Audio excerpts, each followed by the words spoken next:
नमस्कार साथियों, responsive classes में आप सभी का स्वागत है। आज के ऑडियो आर्टिकल में भारतीय संविधान के मौलिक अधिकार और उसका एक विस्तृत अध्ययन करेंगे। प्रस्तावना की बात करें, भारतीय संविधान विश्व के सबसे विस्तृत संविधानों में से एक है। इस संविधान ने भारतीय नागरिकों को कुछ अनिवार्य अधिकार प्रदान किए हैं जिन्हें मौलिक अधिकार कहा जाता है। ये अधिकार न केवल व्यक्ति की स्वतंत्रता और गरिमा की रक्षा करते हैं, बल्कि लोकतंत्र और न्याय की नींव में रखते हैं।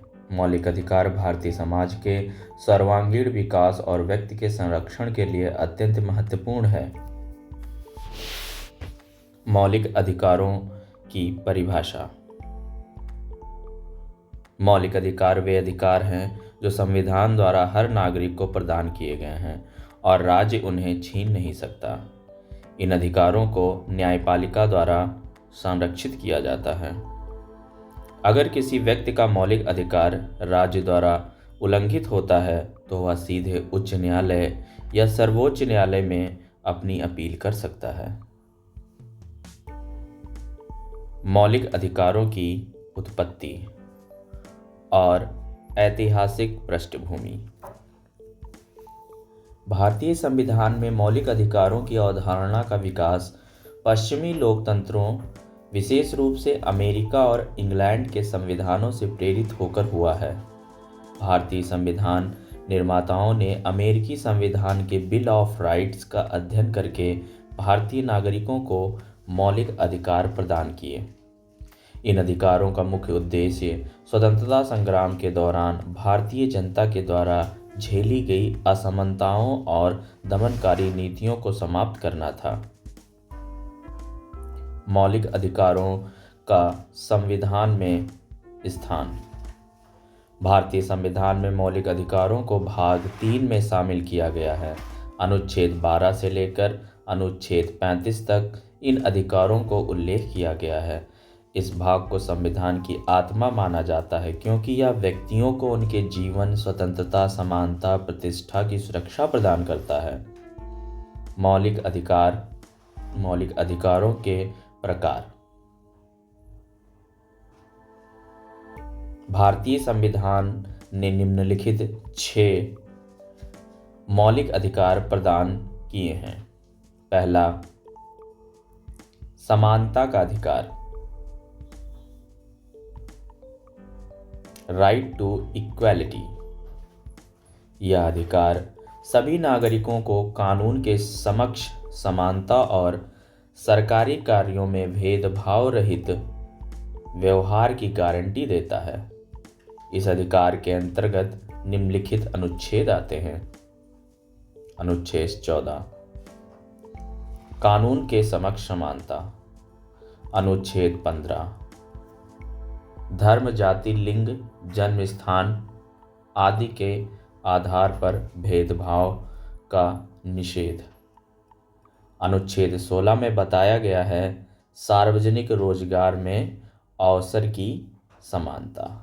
अनुच्छेद 17वां बताता है अस्पृश्यता का उन्मूलन। अनुच्छेद 18, उपाधियों का उन्मूलन।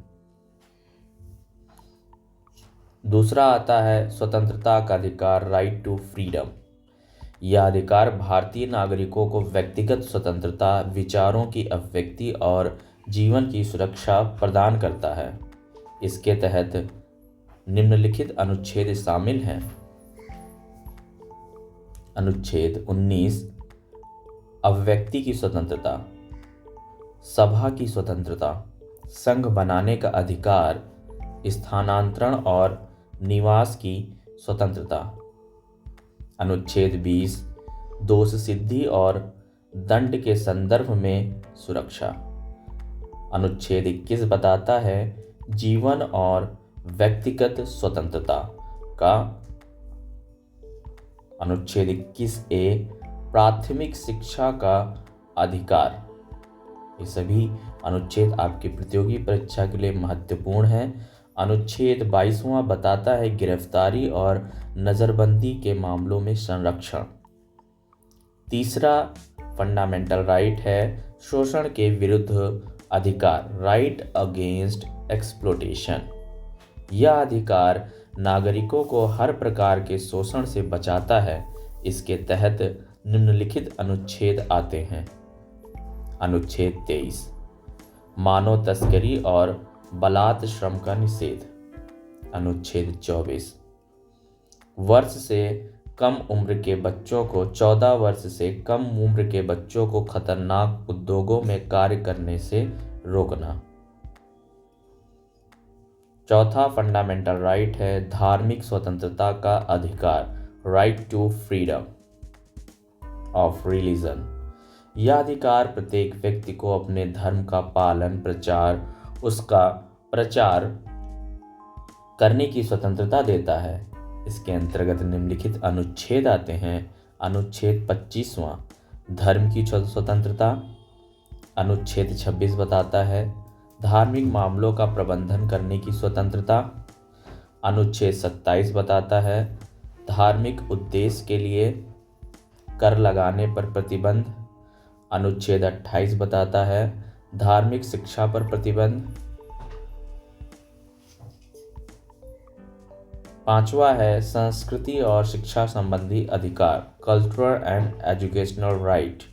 यह अधिकार अल्पसंख्यकों को उनकी संस्कृति, भाषा और लिपि को संरक्षित करने का अधिकार प्रदान करता है। इसके तहत निम्नलिखित अनुच्छेद आते हैं। अनुच्छेद 29, किसी वर्ग के सांस्कृतिक और शैक्षणिक अधिकार।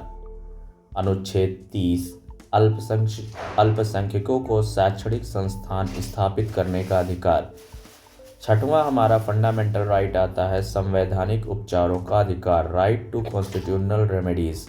यह अधिकार नागरिकों को मौलिक अधिकारों के उल्लंघन की स्थिति में न्यायालय जाने की स्वतंत्रता प्रदान करता है। इसके तहत अनुच्छेद 32 आता है जिसे संविधान की आत्मा कहा गया है। डॉक्टर भीमराव अंबेडकर ने इसे मौलिक अधिकारों के प्रवर्तन के लिए सबसे महत्वपूर्ण प्रावधान बताया है। मौलिक अधिकारों की सीमाएं। मौलिक अधिकारों की क्या सीमाएं हैं? भारतीय संविधान में दिए गए मौलिक अधिकार अनियंत्रित नहीं हैं।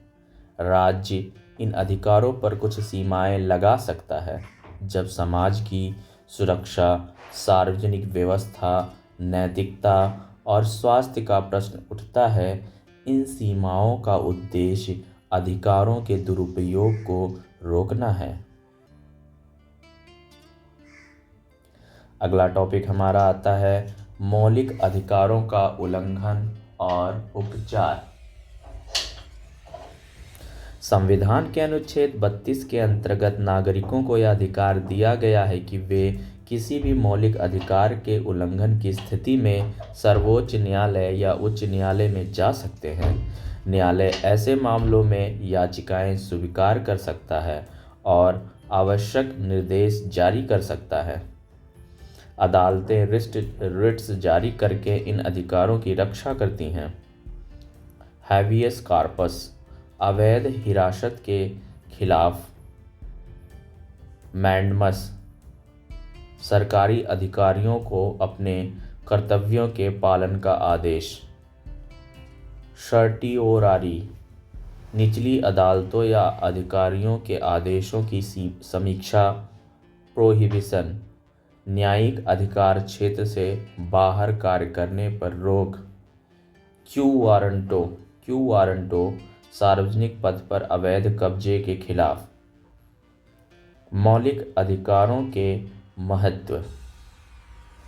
मौलिक अधिकार भारतीय स्वतंत्रता के महत्वपूर्ण संदर्भ स्तंभ हैं। वे नागरिकों को स्वतंत्रता की भावना, समाज में समानता और गरिमा के साथ जीने का अधिकार प्रदान करते हैं।